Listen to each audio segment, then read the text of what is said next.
El contenido y las imágenes de este programa se difunden con fines noticiosos y de interés público. Además, los comentarios, opiniones y expresiones de sus invitados son responsabilidad exclusiva de ellos, de los productores de este programa, y no representan ni deben interpretarse como la opinión de este canal.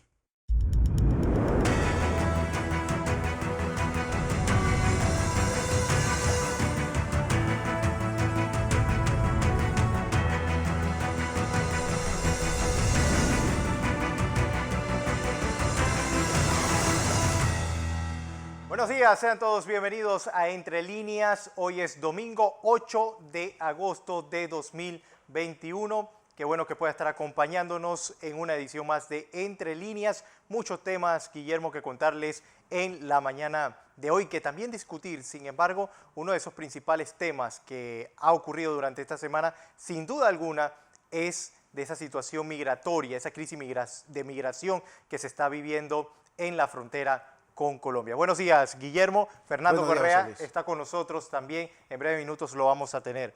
Es una situación difícil la que se está viviendo en la frontera con Colombia. Y compleja porque no es una situación nueva, es una situación que ya viene desde el periodo de doña Mireya Moscoso. Incluso ya se tienen algunas informaciones. Eso se ha ido agravando con el tiempo y lamentablemente se ha potenciado en los últimos años. Y no solamente es ahora con los haitianos, sino que también pues se suman los problemas que se están dando en Cuba, las situaciones en África y en algunos países asiáticos. También está con nosotros Fernando Correa Yolí. ¿Cómo está, Fernando? Bienvenido, Fernando. Gracias, Guillermo, y buenos días a todos. Feliz domingo. Y lo dicho, porque nuestro primer invitado y es alguien que estuvo in situ, en el lugar, en la zona cero de esta crisis migratoria, es el defensor del pueblo, don Eduardo Leblanc. Como siempre, un placer tenerle aquí en Entre Líneas. Hola Fernando, ¿cómo estás? Muchas gracias. Sí, aquí estamos siempre a tu orden. Testigo de primera mano, una situación desbordada tanto del lado colombiano como del lado panameño. Sí, bueno, en el lado colombiano fuimos a ver un poquito de esa realidad distinta de la realidad panameña, ¿no? Una realidad de un pequeño embalse de personas, un retén de personas que van llegando cada media hora los barcos, perdón, los botes del área de Necoclí hacia Capurganá, donde podemos ver, y la verdad que nos llamaba mucho la atención, Fernando, cómo veíamos a las personas con sus atuendos, con sus electrónicos, con celulares, con pasaportes, felices. ¿Y por qué dirán que, bueno, por qué Eduardo dice que le llama la atención? Sí, porque cuando los vemos del lado panameño, vemos las caras tristes, muchas veces sin pasaporte, sin temas electrónicos, sin mochila, sin nada, porque efectivamente eso yo lo veía y decía, wow, estas personas no saben que les espera 7 días de selva, no 7 días de camino, 7 días de selva, y efectivamente pienso que no estaban preparados para eso, y ha sido difícil, pero que no ha dado una realidad de lo que viene. Bueno, lo que a mí siempre me llama la atención, Eduardo, y no sé cuál es la opinión que tengan estas personas, porque esa gente pasa por lo peor de Colombia, es decir, pasan por zonas procesadoras de droga, zonas manejadas por la antigua guerrilla, zonas manejadas por los paramilitares, y obviamente todos manejados por una gran mafia de coyotes que son los que lo arrean hasta este punto. Sí, tengo que decir que hay dos puntos muy intensos, que es lo que acabas de describir, la parte del Amazonas, la parte selvática del sur de Colombia, y luego pasan por ciudades porque todos convergen en Medellín, y luego ahí se dividen en dos rutas, una del Pacífico, que es muy poca utilizada, que es Canal Membrillo, la parte pacífica, y la parte del Caribe nuestro, que es donde llegan hasta Capurganá a enfrentarse a esta gran muralla ecológica que es el Tapón del Darién. Y sin lugar a duda, hay coyotes que se aprovechan de estos traficantes de personas, de trata de personas, que utilizan hoy en día las redes sociales, donde se aprovechan estas personas y en ocasiones hemos tenido conocimiento de que hasta los abandonan en medio de la selva a su propio destino. Guillermo. Sí, acá Fernando, José Luis, señor Leblanc, ¿por qué estamos hablando sobre los derechos de los migrantes? Tienen derecho, de tratarse como personas y Panamá darle ese apoyo. Pero se está pensando también en los derechos de los ciudadanos panameños. Además, ¿cuenta Panamá con el factor económico necesario para atender a esa cantidad de migrantes que han quedado en Colombia, y Colombia prácticamente se está limpiando las manos y echándoselo a Panamá? No, yo no lo veo así que lo estamos echando, limpiándose las manos y está echando a Panamá. Yo lo que tengo que decir es dos cosas. Uno, nosotros somos signatarios del Pacto Global de Migración. Desde el 2018 firmamos esto, más 162 países adicionales además de nosotros. Es decir, nosotros, nadie nos obligó a firmar, nosotros fuimos voluntariamente. Uno. Dos, ellos son humanos, salen de unas condiciones precarias de sus países. Lo que pasa es que es difícil para nosotros en comprender esto porque no somos de una nacionalidad migrante. Son países que tienen un tema socioeconómicos o políticos difíciles que hacen salir y buscar este sueño del norte, ¿no? Este represamiento se da por la cantidad de personas, no es un tema, y yo lo puedo decir, estando allá, y no soy yo defensor oficioso de Colombia, sino que se da por la cantidad de personas, pero imperceptible. Ahorita han pasado más de 40.000 personas y nadie ha dicho nada. Panamá no tiene esa capacidad para recibirlos todos en un solo momento. Esa es la preocupación nuestra. Pero sí hemos manejado, y sí tengo que decir, porque las cosas buenas también se dicen, Migración ha ido manejando un flujo que es poco probable que veas que un panameño tenga contacto propiamente tal, a menos que vivas en Bajo Chiquito o en alguna parte cercana de donde están las estaciones de recepción migrantes en Metetí, o ya cuando están en Darién, pero es muy poco probable que tengas contacto con ellos porque si me dieran nada más 2 minutos les puedo explicar. Licenciado Leblanc, disculpe que le interrumpa ahí. Claro. Yo he escuchado en la Asamblea Nacional a diputados de Darién y diputados de Chepo decir otra cosa, hablar de violaciones, hablar de gente que queda, pues, mujeres que quedan embarazadas, de gente que le roban. O sea, esto es un problema que no es de ahora. Yo he conversado personalmente con algún director de Senafrón en el pasado, que me ha dicho que solamente tienen que pasar unos cuantos meses y unas cuantas semanas en Burkina Faso, en cualquier país asiático, y usted los tiene en un par de meses en la frontera entre Panamá y Colombia. O sea, este es un tema que ya se ha institucionalizado. Y hay una verdad, yo lo entiendo porque usted tiene la mejor voluntad, pero si usted abre el mapa de Colombia, abre el mapa de Brasil y el de Ecuador, se va a dar cuenta de que la demografía no es transitable en todas partes. De hecho, hay un corredor andino muy claro en Colombia, y justo donde termina es donde están estos 7 días de camino tan inhóspitos que aparentemente no se les comunica a esta gente, pero da la impresión de que no hay una red, sino que hay varias redes en diferentes continentes que se comunican y se lo digo en serio, para mí es muy difícil interpretar que el primer ejército, el más importante de Sudamérica, que es el colombiano, y el segundo, el de Brasil, no puedan con esta situación. En serio, yo no lo entiendo. Ok, voy a aclarar ciertos aspectos. La verdad que es una preocupación válida todo lo que has dicho y quiero aclarar ciertos aspectos. Primero, no lo pueden parar fácilmente porque todos los países son signatarios del Pacto Global de Migración, por lo cual tienen que garantizar una migración segura, ¿no?, rápida y humana. No lo pueden parar. ¿Okay? Para parar esto, tienen que pararlo desde los países y nosotros no podemos intervenir en los países. Lo otro es que es importante.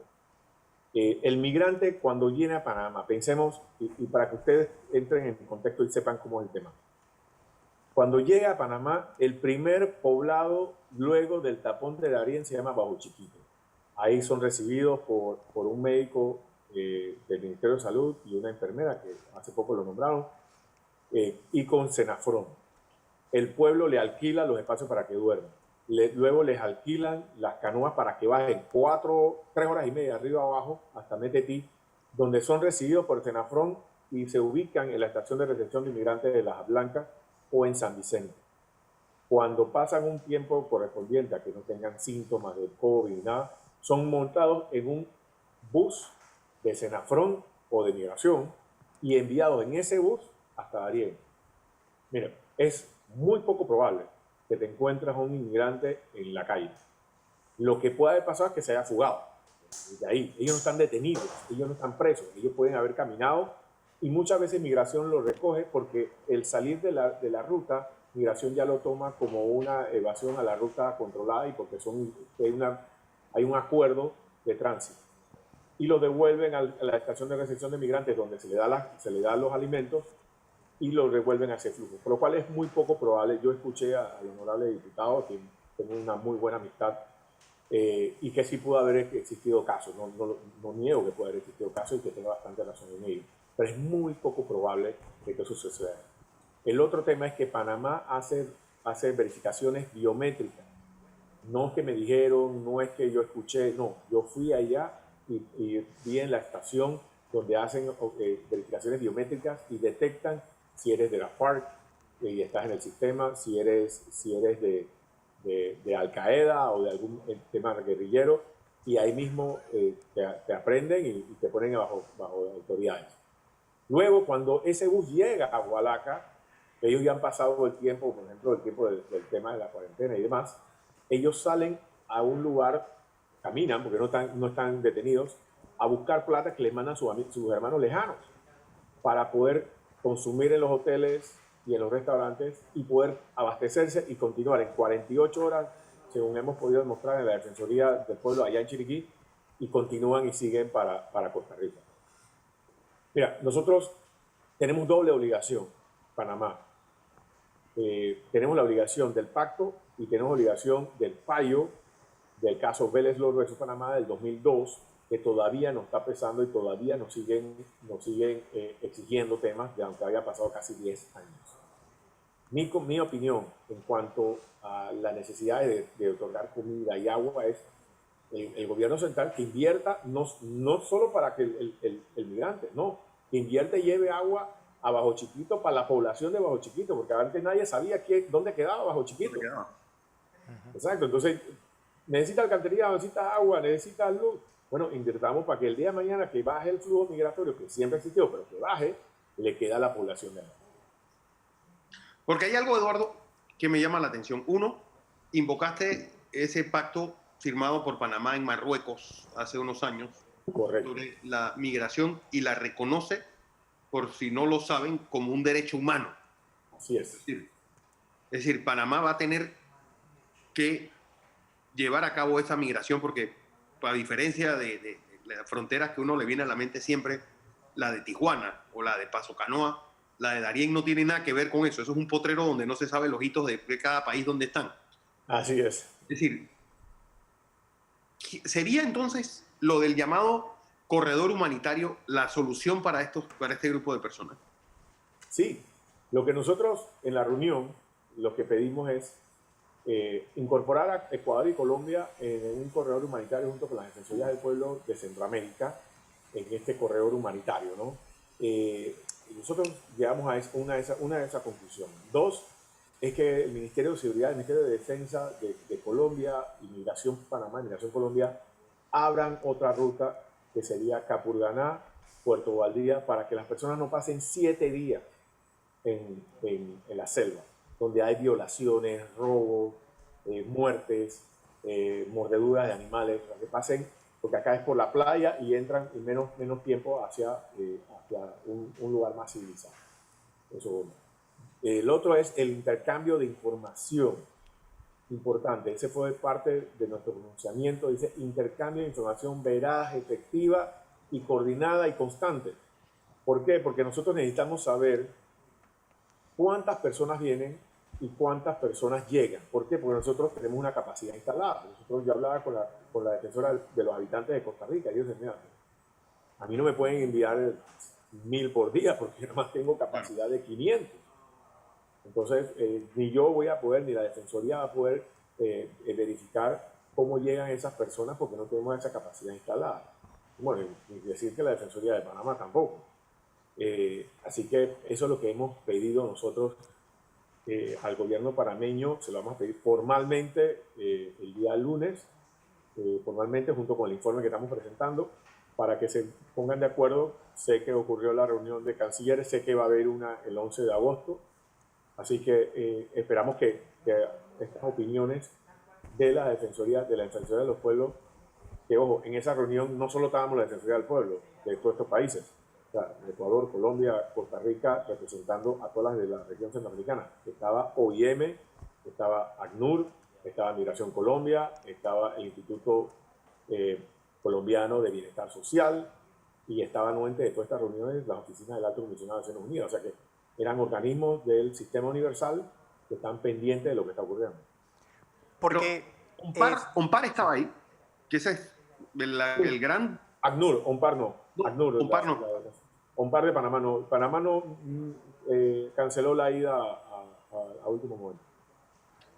Porque otra de las cosas que llama la atención es decir, porque nosotros estamos hablando de una especie de lenguaje de buen salvaje, que estos son gente que va pues de buena fe. Pero ¿qué pasa? Bueno, se ha hablado de que esas personas están trasegando drogas, se habla de que caen en manos de estas mafias y están sirviendo de mulas del narcotráfico, pues con eso de que entran y pasan una frontera sin necesidad de que haya grandes revisiones. Es decir, ¿hasta qué punto estas personas también pueden ser presa y víctimas, doble víctimas ahora de una red de tráfico internacional de drogas? Sí, pues, de todo eso puede existir, puede haber trata, eso es el tema de trata de personas, puede existir, sin lugar a duda, todo ese tema. Con decirte algo, Fernando, cuando estábamos en Capurganá, habían personas que se ponían mucho más beligerantes y más nerviosas con las cámaras de televisión de Colombia o con los reporteros y esto.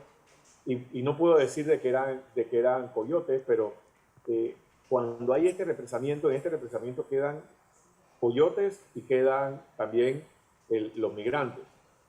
Y en Panamá pasó, cuando había esa restricción de movilidad, recuerdan que prendieron una carpa de UNICEF. Sí. Y ahí consideramos que también podía haber alguna mano criminal en ese tema. Y me dirán, bueno, pero ¿por qué el migrante no señala? Es bueno, porque después atrás puede estar viniendo mi primo o mi hermana o el esposo, la esposa de alguien, y le puede coger represalia. El migrante calla mucho por la inseguridad, ¿no? Calla mucho por ese deseo de llegar rápido. Por eso es que no vemos que denuncie muchos temas, a pesar de que nosotros, bueno, no se lo denuncian a veces a la autoridad, nosotros nos vamos enterando porque van hablando entre unos y otros donde supuestamente encontraron una osamenta, donde supuestamente les robaron, supuestas violaciones carnales, que nosotros nos llevó a hablar con el Procurador de la Nación, quien mandó a 2 fiscales y recogimos nada más, en esa operación recogimos 200 denuncias. Pero ¿qué pasa? Esos denunciantes, ya cuando se opera el sistema, que el sistema es lento, así es el sistema, ya la persona debe estar como en Guatemala. Claro. Sí. Señor Eduardo, porque estamos hablando también que muchos de los países que tienen que estar involucrados de la región en este tema y la iniciativa tomada por Panamá de reunir a todos los cancilleres de la región para analizar ese tema, lo están haciendo perfectamente para discutir. Pero, ¿qué pasa con Estados Unidos? ¿Dónde queda Estados Unidos? ¿En qué papel juega aquí cuando es el lugar o el destino final donde supuestamente estas personas quieren llegar? José Luis, y no solamente Estados Unidos, Canadá, porque comparten entonces van también los Canadá. lugares de migración donde están tratando de llegar, sobre todo los haitianos, que están tratando de llegar, como decía el defensor del pueblo, donde ya hay una comunidad importante de haitianos en Canadá. Y se escucha muy poco sobre estos dos países que de alguna forma tiene que estar pasando hasta allá. Bueno, Estados Unidos, si mal no recuerdo, no lo tengo aquí a mano, declaró la nacionalidad haitiana como una nacionalidad que puede optar por refugio. En cuanto a los demás temas de las demás nacionalidades, bueno, es un tema de política de los Estados Unidos y no me quiero meter en eso, pero ellos, sin lugar a dudas, apoyan. Hay un programa que ellos están apoyando en Centroamérica, impulsando el derecho a la no migración, que no es un derecho humano propiamente tal, sino es un componente de temas como que los estados tienen que cubrir con las necesidades básicas y darte ese confort necesario para que no tengas por qué salir de... que para nosotros, vuelvo y repito, nosotros es un poquito como que distinto y diferente por nuestra concepción de nación diferente, no migrante. Pero sí, sin lugar a dudas, por ejemplo, yo he tenido conversaciones con el embajador de México en Panamá, quien dentro de poco tengo una reunión nuevamente, y me ha explicado cómo es el tratamiento de parte de ellos de las personas migrantes. cómo ellos mantienen estaciones de recepción, cómo ellos clasifican a las personas, para ver también, porque allá es otra historia. Sí. O sea, en el Triángulo Norte de Centroamérica se van uniendo al tráfico, no quiero decir tráfico, perdón, no es el tráfico por tal, sino al camino de migrantes. En este camino de migrantes se van uniendo migrantes propios de sus naciones. Pasan Honduras, se van uniendo hondureños, salvadoreños, nicaragüenses, guatemaltecos. Acá es diferente, ¿no? Como digo, en Panamá, nosotros creo que el año pasado detectamos a un solo panameño por atención a contacto con organismos del Sistema Universal. Creo que había un solo panameño tratando de pasar por la frontera de México-Estados Unidos. Pero no es una nacionalidad usual que va a emprender ese camino, ¿no? Eduardo Leblanc, defensor del pueblo, gracias por estar con nosotros. Gracias, Fernando, por invitarme. Cuando quiera, siempre aquí a la orden. Igualmente. Hasta luego. Vamos a información comercial. Cuando regresemos, vamos a hablar de la denuncia presentada por el grupo de Yanivel Ábrego. Vamos a hablar con Celia Peñalba, quien fue la que presentó esta denuncia después del cambio.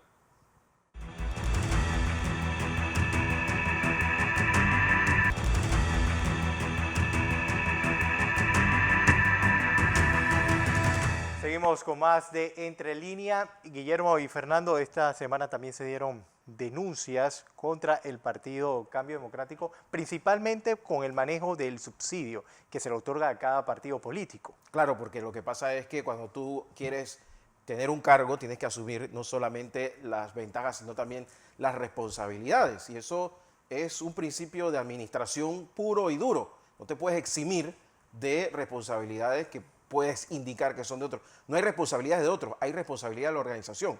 Fernando. Y eso es importante que quede claro, Fernando Correa. Así es, porque nuestra siguiente invitada es Celia Peñalba. Ella fue secretaria general del Tribunal Electoral y fue quien le tocó presentar la denuncia en nombre de Yanivel Ábrego y un grupo de diputados por malos manejos, un manejo bastante turbio del subsidio electoral por parte de la Directiva de Cambio Democrático. Celia Peñalba, buenos días. Feliz domingo a ti. Buenos días, Fernando. Gusto en saludarte. Bueno, cosas que van desde alquiler de carros en un momento en el que estábamos todos encerrados, alquiler de 2 sedes en Chitré y con personas relacionadas con el tesorero del partido. Pues viáticos en un momento en que estábamos encerrados, boquitas a seminarios donde no hubo público. Es decir, ¿qué más se ha encontrado? Y obviamente una denuncia presentada no solamente al Tribunal Electoral, sino también a la Fiscalía Electoral para que tome cartas en este asunto. Es correcto, Fernando. Antes que nada, te doy las gracias por la oportunidad, porque pocas veces realmente el tema electoral y el tema del financiamiento público, sobre todo postelectoral, es explicado a santos de cuando tienes una situación como la que ahora ha ocurrido. En efecto, como tú indicas, nosotros, en nombre de la diputada Yanivel Ábrego y otro grupo de diputados, presentamos al Tribunal Electoral y a la Fiscalía General Electoral 2 denuncias. Al Tribunal Electoral una administrativa y a la Fiscalía Electoral una de tipo penal. ¿Por qué? Porque el Tribunal Electoral ve el tema desde el punto de vista de la administración de los recursos, dado que es la entidad que constitucional y legalmente le corresponde fiscalizar y auditar los fondos del Estado que le da a los partidos políticos para que estos lo manejen. ¿Ok? La otra parte es la penal, porque estas actividades un tanto que evidencian cierto descontrol, mal manejos o sospechosos manejos de conformidad con la propia ley electoral y de conformidad con el propio decreto 34 de agosto del 2020, nos hizo evidenciar que en efecto existen cosas como las que mencionas, que deben ser investigadas, que deben ser auditadas para aclarar qué es lo que ha sucedido. Te menciono, por ejemplo, lo que indicas. ¿Sí? En la sede de Chitré, cuando el Tribunal Electoral, hasta donde yo he acompañado, ha dicho que los partidos políticos tienen una sede en cabeceras de provincia, pues resulta que hay 2 sedes contratadas en Chitré y curiosamente, Fernando, ocurre que una de ellas tiene un contrato con una vigencia a 20 años por un monto de 2.900 balboas. Eso evidentemente causa un ruido.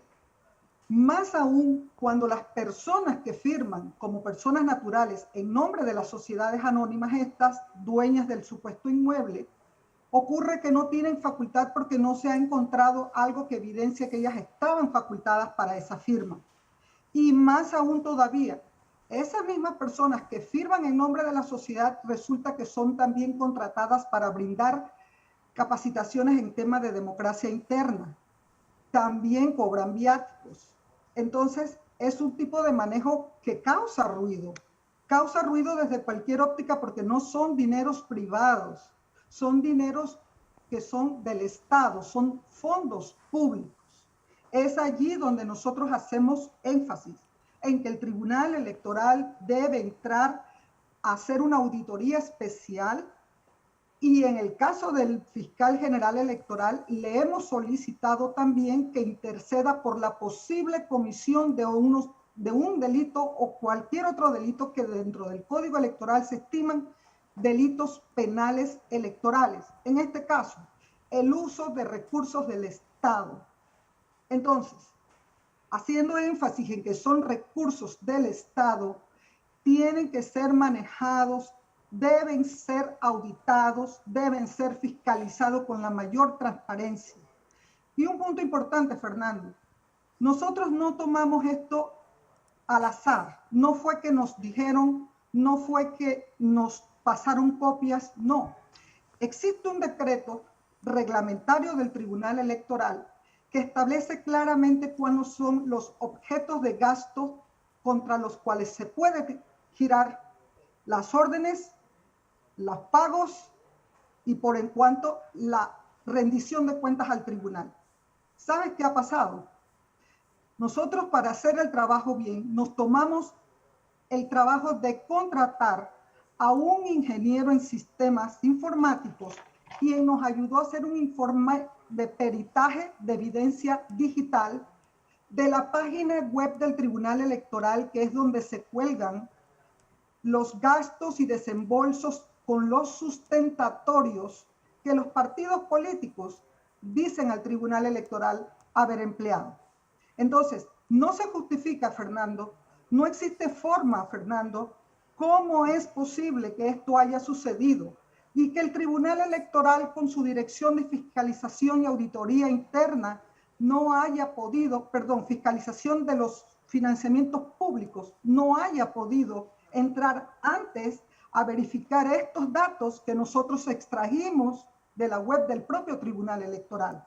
¿Hay algún antecedente, Seila, de un partido que se le haya demostrado eso? Porque pareciera que todo lo que tiene que ver con temas electorales y políticos, el Tribunal Electoral se esconde y barre debajo de la alfombra. Es decir, fíjate, todo el mundo habla, porque al final, desde que se inventó, desde que se puso el subsidio electoral, pues yo calculo que han sido más de 100 millones de dólares que han manejado los partidos políticos y nadie sabe en qué. Si tenemos una clase política cada vez menos preparada y hemos creado una burocracia nueva. es que realmente, Fernando, el asunto viene desde el año 1997. En la reforma electoral del 97 Sí. se incluye en el Código Electoral por primera vez el tema del financiamiento público electoral, o como antes se le denominaba, subsidio electoral, ¿sí? Sí. Ese subsidio que corresponde al 1% de los ingresos corrientes del Estado el año anterior a un proceso electoral, se divide en preelectoral y en postelectoral.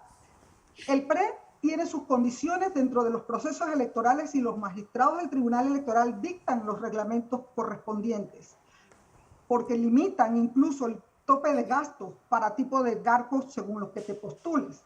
En el caso que nos mantiene ahora en conversación, se refiere al financiamiento postelectoral que se da en 5 anualidades, de las cuales trimestralmente el partido debe presentar al Tribunal Electoral vía web o vía electrónica, como la quieras, los informes. Pero existe una dirección de fiscalización y auditoría del financiamiento público con auditores preparados con personal capacitado, que realmente son los que les corresponde hacer este trabajo. Mira, Fernando. Pero ¿cómo si hay estos auditores se le pudo meter ese gato por liebre? Y no solamente, porque no hemos tocado los gastos corrientes, lo del seguro social, que todos los partidos tienen el mismo problema. Exacto. Mira, Fernando, yo realmente te digo que yo quisiera, porque la institucionalidad del Tribunal Electoral que yo pertenecí, realmente de la cual me sentí orgullosa hasta el 2011, que concluí labores, yo realmente siento que esto ha sido un gazapo, algo que se escapó, no sé cómo, pero que definitivamente yo siento y espero en los magistrados del Tribunal Electoral que vayan hasta lo último, porque no es corriente. Y un punto que te voy a decir, me sorprendió ver personas que ocupan cargos en el Estado, personas que contratadas por Meduca, personas contratadas por los municipios, personas contratadas en la propia Asamblea Nacional que cobran en la planilla de estos órganos y que a su vez cobran en el partido. Yo me pregunto, si el decreto 34 establece que la planilla de los partidos debe ser contratada y chequeada conforme la asistencia con las firmas de estas personas, yo me pregunto, ¿cómo es posible entonces que estas mismas personas que tienen un ingreso producto del Estado también hagan cumplir funciones en el partido? Entonces, allí es donde presta duda. Ese es el punto que realmente presta dudas, porque eso de cheques girados para giras que no tienen los sustentatorios, no existían. En la página web no estaban los sustentatorios de las firmas. Por ejemplo, Fernando, si yo voy a dictar una capacitación, yo tengo que hacer un cronograma de los temas que voy a abordar, claro, el horario que voy a usar, de los insumos, porque también es dable contratar material didáctico, ¿sí? Pero también y principalmente las firmas de las personas que concurrieron a esos seminarios. No están, hace bulla. Es allí donde viene el tema.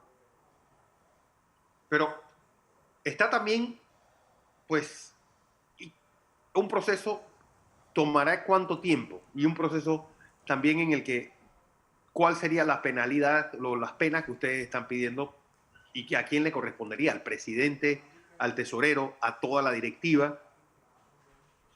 Mira, Fernando, nosotros realmente siendo conscientes de la responsabilidad que encontramos, ese decreto te indica que tiene que haber un equipo que maneja internamente en el partido o en los partidos políticos el financiamiento público postelectoral.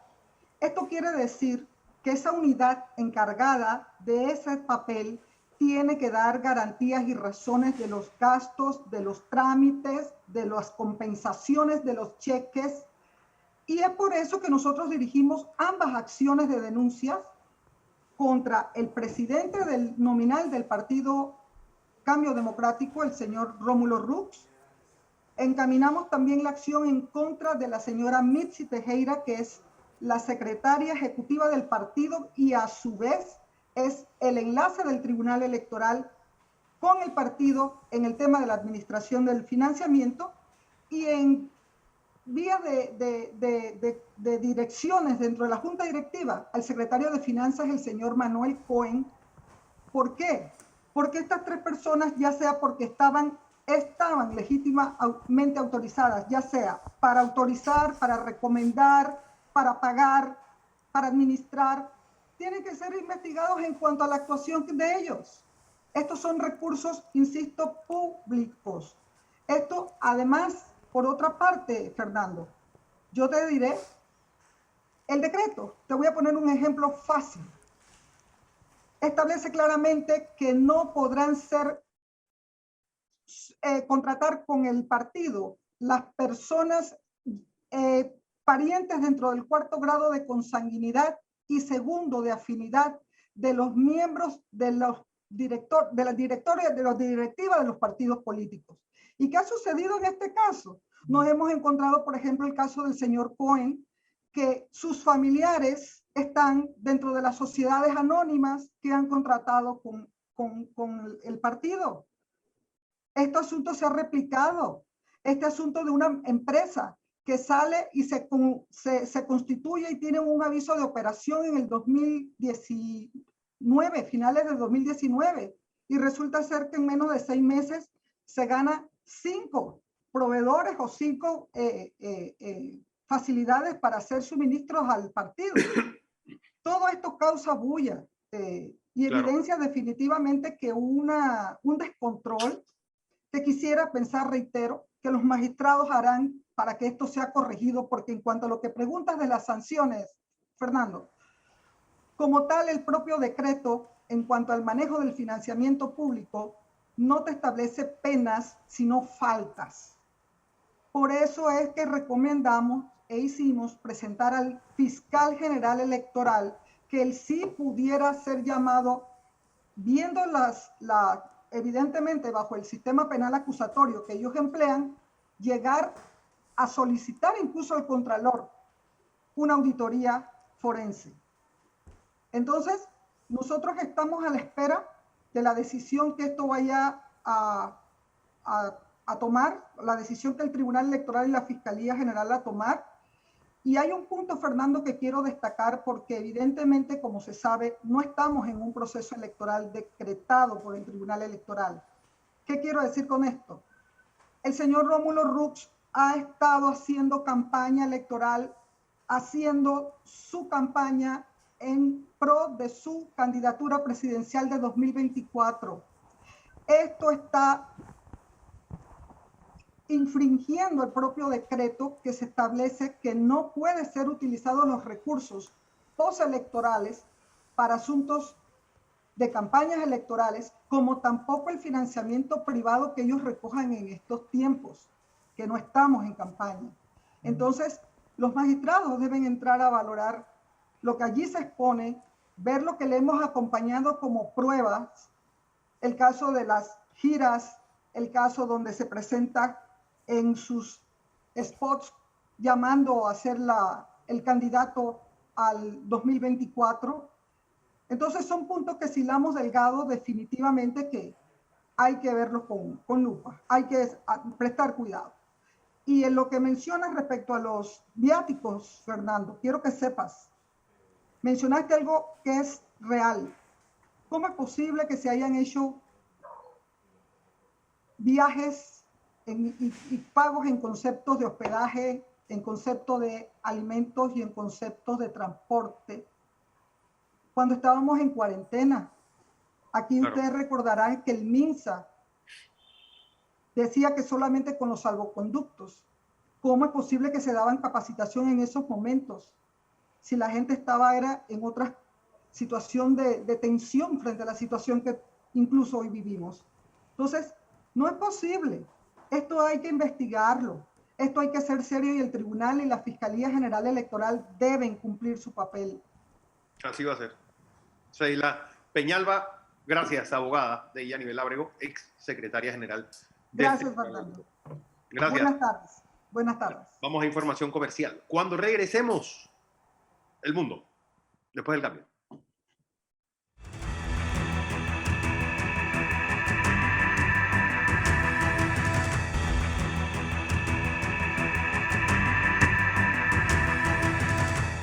Continuamos con más de Entre Líneas y vamos a tocar el tema internacional y vamos a seguir analizando la situación de Colombia con esta crisis migratoria que se está viviendo en estos momentos y también la situación que se está viviendo en Afganistán. Para ampliarnos sobre estos dos temas, vamos con Alonso Correa, como todos los domingos, que nos acompaña. Alonso, bienvenido, buenos días. Muchas gracias, José Luis, y feliz domingo a todos. Y sí, hoy vamos a tocar dos temas que, aunque parezcan muy distintos, nos atañen como pues nación de paso. ¿Qué es lo que sucede primero en Colombia? La crisis migratoria. Ahí ahora se está hablando de miles de inmigrantes de países muy exóticos como Bangladesh, Eritrea, gran parte del África subsahariana, que están tratando de entrar por Sudamérica y subir por Centroamérica para llegar a Estados Unidos. El gran bloque realmente es entre haitianos y cubanos, dos países, dos islas, que tienen una desestabilidad política enorme y que pues se va a ver acrecentado este maremoto social, este maremoto humanístico de personas tratando de huir tanto del estado fallido que es Haití como de la dictadura en Cuba. ¿Qué es lo que sucede? Colombia, como ya se ha dicho, abre y cierra una válvula, una supuesta válvula, que deja entrar a los migrantes. Esto realmente no es cierto. Ellos tienen a los migrantes hacinados en ciudades costeras muy cercanas al Golfo del Darién o al Tapón del Darién, como Necoclí. Ellos están tratando de sacar toda esta gente lo más rápido posible, pero Costa Rica tiene el muro cerrado, la frontera cerrada, que no permite la entrada de estos migrantes a Centroamérica y subir en caravana a Estados Unidos. ¿Qué es lo que sucede? El Tapón del Darién es una frontera muy porosa, una selva tan cerrada que realmente cualquiera puede cruzar por ahí, y a pesar de que él se confronta, pues tiene bastantes esfuerzos para tapar los grandes huecos y los graves huecos que tiene esa selva, que tiene esa frontera, no son suficientes. Una selva tan cerrada, tan pues, oscura, tan pues, inhóspita como es el Darién, es muy difícil de controlar, y por eso que estamos viendo este flujo enorme de migrantes que vienen, como ya he dicho, de países en guerra, como Afganistán. Y ese es nuestro segundo tema, Afganistán. ¿Qué es lo que sucede? Bueno, ¿qué es lo que sucedió hace poco? La retirada del ejército americano, un nuevo Vietnam. No perdimos, sino que nos retiramos. Tanto Vietnam, o sea, como Estados Unidos como la ONU salieron de proteger al gobierno y le han dado vía libre a los talibanes para reconquistar muchas de las zonas que ya habían perdido y que ya habían sido pacificadas, como dicen los estadounidenses. Estas zonas, estas regiones, pues además de mover mucho dinero por culpa del opio, de la droga del opio, de los opioides, son zonas que tienen culturas distintas a la nuestra. Es una pieza esencial del por qué sucede que Afganistán sea el cementerio de los grandes imperios. Los talibanes tienen una cultura muy vengativa. No es de pon la otra mejilla como el cristianismo, la religión musulmán, y más en específico esa, la talibana, es muy de venganza. Es tú me ofendes, yo te mato, así de sencillo. Y tanto Rusia durante los 70s, 80s, Reino Unido durante el siglo XIX y los Estados Unidos hasta hace poco han pues pecado de inocencia y no han podido entender realmente cómo se logra llegar a esa gente. Están tratando de utilizar métodos muy viejos, y ya se ha visto que esta es la parte obvia, que Estados Unidos se ha cansado de gastar en esa zona, que es una zona inhóspita, y se ha retirado. Pero ¿cuál es lo que yo creo es la verdadera razón?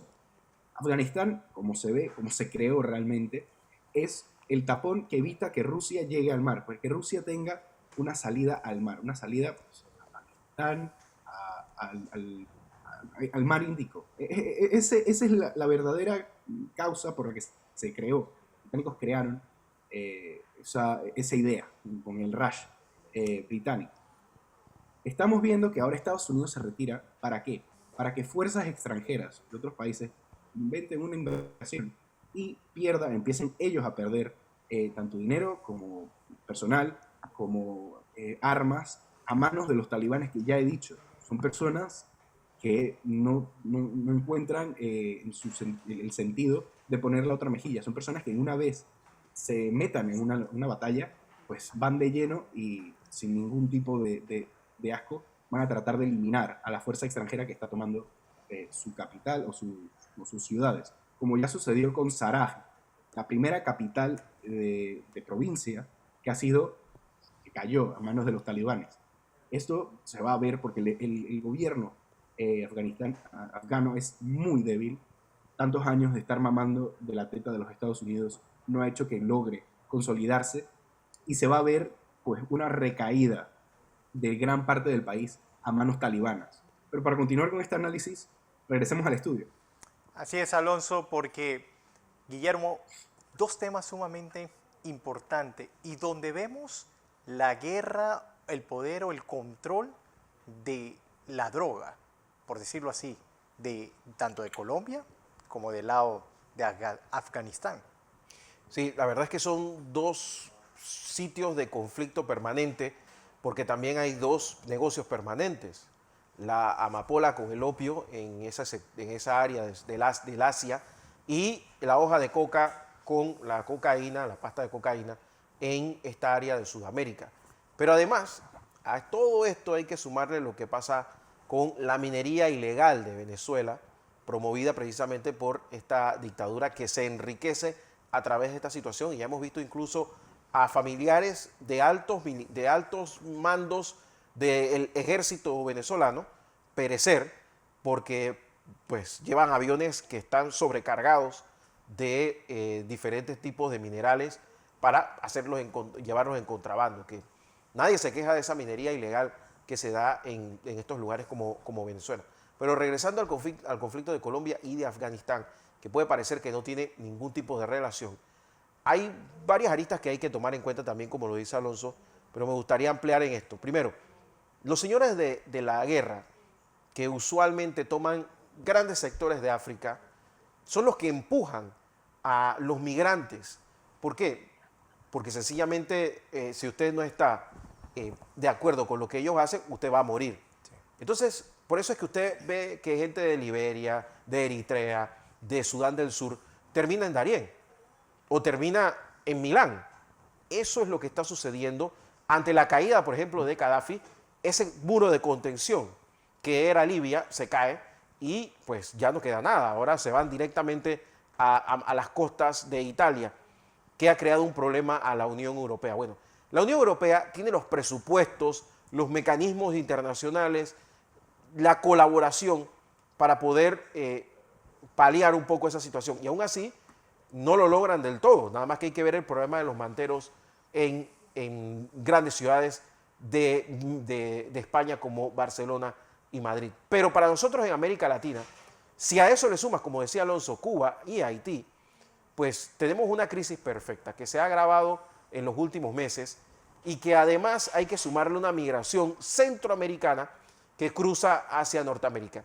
Yo quiero recordar que hay un muro, no es solamente entre Estados Unidos y México, hay un muro entre Guatemala y México.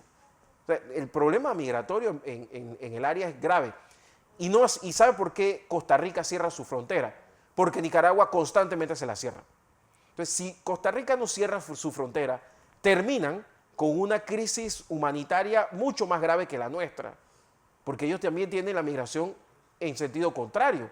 Nada más que hay que ver, váyase un día cualquiera a la Dirección de Migración aquí en Panamá y pregunte para quién están haciendo el trámite las personas que están ahí. Se va a dar cuenta de que hay una migración nicaragüense importante hacia Panamá. O sea, estos países están constantemente utilizando nuestro territorio. Y en ese ir y venir pasa lo igual que en Afganistán, que usted no sabe qué es lo que va y viene. Narcotráfico, terrorismo, conflictos e intereses de terceros, como decía Alonso, pues espionaje. Y eso mismo está pasando por acá. Lo que pasa es que en América Latina todavía no hemos tenido grandes estallidos, gracias a Dios, y espero que se mantenga así durante mucho tiempo. Y es que muchos de estos migrantes también se está tocando el tema, Guillermo y Alonso, de lo que pueden estar pasando en estos momentos. Recordemos que hace poco el presidente de Haití fue asesinado. ¿Cuántos pueden venir también de lo que posiblemente habrían podido participar de esto o tenía conocimiento estar dentro de estos grupos? Es otra de la parte de lo que los panameños están pidiendo, esa seguridad en el país. Yo no sé, Alonso, si hay alguna colonia de afganos masiva, yo la verdad es que no lo recuerdo, fuera de Afganistán y fuera de los países vecinos, pero por ejemplo en el caso de Haití, hay una gran colonia de haitianos en Chile y una gran colonia de haitianos en Miami, así como creo que la más grande en el continente, que es la de Canadá. O sea, que te vas viendo que ya se van tomando posiciones, y ni hablar de los cubanos de Miami e incluso en la propia Centroamérica. O sea, van tomando, en América Latina el fenómeno es diferente porque se van ubicando y tienen ya personas que los pueden apoyar. Yo no estoy muy seguro que sea el mismo caso en Afganistán, y por eso el conflicto se hace permanente, es muy de alta intensidad. Como decía Alonso, han estado participando ejércitos de la Unión Soviética, Estados Unidos, ahora sabrá Dios quién es el que va a entrar ahí. Yo creo sinceramente que los talibanes tienen el camino completamente abierto para seguir con el negocio tanto de armas como de narcotráfico, y hay que evitar que eso pase con Sudamérica, sobre todo con Colombia. Sí, porque de llegarse esto, vamos a seguir viendo, Guillermo, esta situación que se vive en Afganistán, las guerras constantes, los bombardeos a diario que vemos allí, y es lo que hay que evitar, como tú dices, de esa manera en nuestro país. Pero, ¿cómo controlar? Es una de las partes de las preguntas, porque sí, hemos firmado diferentes acuerdos, quizás no sé si lo lean correctamente o es firmar, por decir que Panamá es una de las naciones que brinda ese apoyo humanitario, porque ahora se nos viene este problema, principalmente en estos momentos de pandemia, donde, Guillermo, muchas personas, y creo que los panameños, es válida la respuesta de los panameños, han dicho, nosotros hemos tenido que ver cómo llevamos la comida en este año de pandemia, cuando el gobierno ahora tiene la obligación de atender a esta cantidad de migrantes, no solamente de darle alimentación, sino de darle también medicamentos, atención a su salud. ¿Y cómo pueden asegurar que en el paso por nuestro país, Guillermo, algunos no se vayan a quedar? Es que el conflicto se ha vuelto permanente debido a que, yo me imagino que Alonso le está dando seguimiento, pero en África en este momento, creo que en el último año han habido como 3 golpes de Estado y varios conflictos internos, Alonso. Es un tema que va a ser permanente en el tiempo. Creo que todos estamos escuchando porque tienes el micrófono. El micrófono, Alonso, en silencio. Pero bueno, el tema aquí es que los conflictos se han hecho permanentes en África y, como te decía, ya en varias ocasiones a mí me han dicho diferentes personalidades del Senafront que solamente tiene que salir en las noticias que ocurrió algo en Myanmar, así de lejos, para que aparezcan en 3 meses aquí en Panamá, en la frontera. Entonces, estamos hablando de un conflicto que tiene un efecto llamada. Tiene los caminos ya trazados, porque evidentemente si está llegando de África, de América, de Asia, hay un camino trazado. Y lo peor de todo es que queda claramente establecido que hay diferentes mafias intercontinentales que están trabajando perfectamente bien y que los grandes estados, el policía del mundo y todo lo demás, no están funcionando.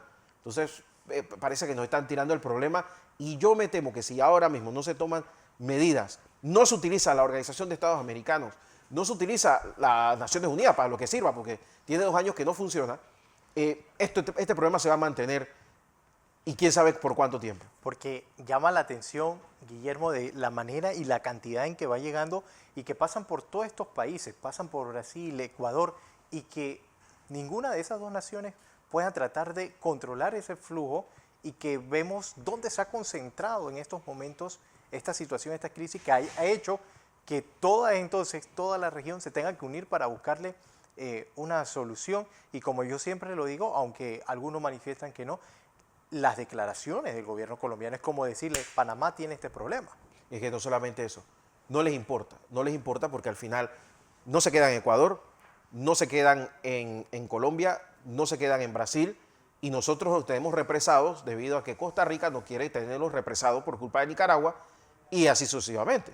Entonces el problema se nos está agravando y pasan los años, pasa el tiempo. Yo he conversado ya con 3 o 4 exministros de seguridad y a todos les ha tocado tratar de resolver este problema. Lo que pasa es que también a veces el tema climático nos ayuda o nos perjudica. En la medida de que hayan pocos huracanes, que haya pues el clima permita que estas personas pasen por estos caminos, van a llegar. Lo mismo pasa en Europa. Si hay un invierno muy crudo, si hay un verano muy favorable, pues se va a llenar de pateras eso. Entonces, esta gente no está yendo para Europa, está viniendo para América. También hay que sumarle el tema de las células dormidas, también hay que sumarle el tema de los conflictos de terrorismo que eso puede acarrear. Ya está con nosotros ahí Alonso Correa. Y me gustaría, Alonso, yo no sé si tú tienes identificado comunidades de afganos fuera de ese país, como está sucediendo con cubanos, haitianos, etcétera, aquí en América Latina. No, ahora que por fin resolvimos el asunto técnico, comunidades afganas muy pocas y en lugares muy contados. Reino Unido es uno por la gran relación cultural que tuvieron durante muchísimo tiempo y en Estados Unidos, pero muy pequeñas. ¿Por qué? Porque son gente que no migra, son personas que viven de la tierra y creen mucho en el derecho de la tierra, y es por eso que cuando entra una fuerza extranjera, pues se vuelven unas verdaderas máquinas para la guerra. Es lo que le sucedió a la Unión Soviética durante el 79 y el resto de años que duró esa guerra, con los mismos talibanes, y lo que le sucedió a Reino Unido y lo que le acaba de suceder a Estados Unidos. Realmente son personas que no migran mucho, tal vez un poco hacia los lares circundantes, hacia Pakistán, un poco hacia Irán, pero no son personas que se expandan por el mundo, no son personas que migren. Al contrario, y hablando de aquí, porque pude escuchar acerca del problema que puede causar esta ola de migrantes que se queden o que no puedan moverse, estamos viendo a haitianos, estamos viendo a cubanos, estamos viendo, como ya se ha dicho, a cameruneses, a eritreos, a etíopes, personas muy variadas, muy variopintas. Hay, creo que Bangladesh también, que pues movidos en gran parte por, como ya ha dicho el ingeniero Guillermo, son movidos por mafias. Son mafias que pues uno le paga o son meras mulas de movimiento, y que son utilizadas para eso, para contrabandear personas, droga, armas, dinero. La gran mayoría de ellos pues los obligan antes de cruzar esa frontera del norte a cargar maletas llenas de droga o de dinero. Me explico. ¿Qué es lo que sucede aquí en América Latina? Aquí en América Latina tenemos este germen cultural extraño en el que somos, voy a decir, flexibles a los cambios, voy a decir que podemos aceptar ciertos cambios, pero hay un momento de ebullición en el que todo se colapsa. Sucedió en Centroamérica durante la década de los 80, sucedió en Sudamérica también con la Operación Cóndor, bueno, esta infiltración de personas de los Estados Unidos, de agentes de los Estados Unidos para desestabilizar los gobiernos de América del Sur. Pero es que América Latina ha tenido esta historia de una relación casi tóxica con Estados Unidos, en el que queremos mantenernos dentro de la órbita, pero tampoco queremos que se mantengan Estados Unidos sobre nosotros. Es una cosa extraña, cosa que no sucede en Afganistán, por eso que ya comenté de la cultura. Afganistán tiene esta cultura de la venganza, de no poner la otra mejilla, y aquí en América sí. Aquí en América sí se perdona, porque se vio una vez que Medellín logró salirse de las garras del cartel de Medellín. Medellín ahora mismo es una ciudad que relativamente vive en paz. Y vive en paz sabiendo que el vecino pudo haber sido uno de los sicarios que asesinaron a tu tío. Aquí en América Latina sí se tiene ese valor que es muy cristiano, que es poner la otra mejilla.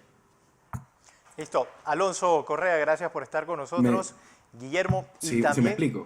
No olvidarse de lo que también han dicho algunos residentes del área del Chiriquí, que han visto algunos migrantes también por allí, que hay que ponerle atención a estos migrantes que se encuentran en Puerto Armuelles, más que todo, y no olvidarnos de ellos por la situación en la que está pasando en el otro extremo. Así que importante, vamos a ver cómo se le da una solución a este problema. Este miércoles hay reunión de cancilleres, un encuentro en Colombia, solicitado por la canciller panameña.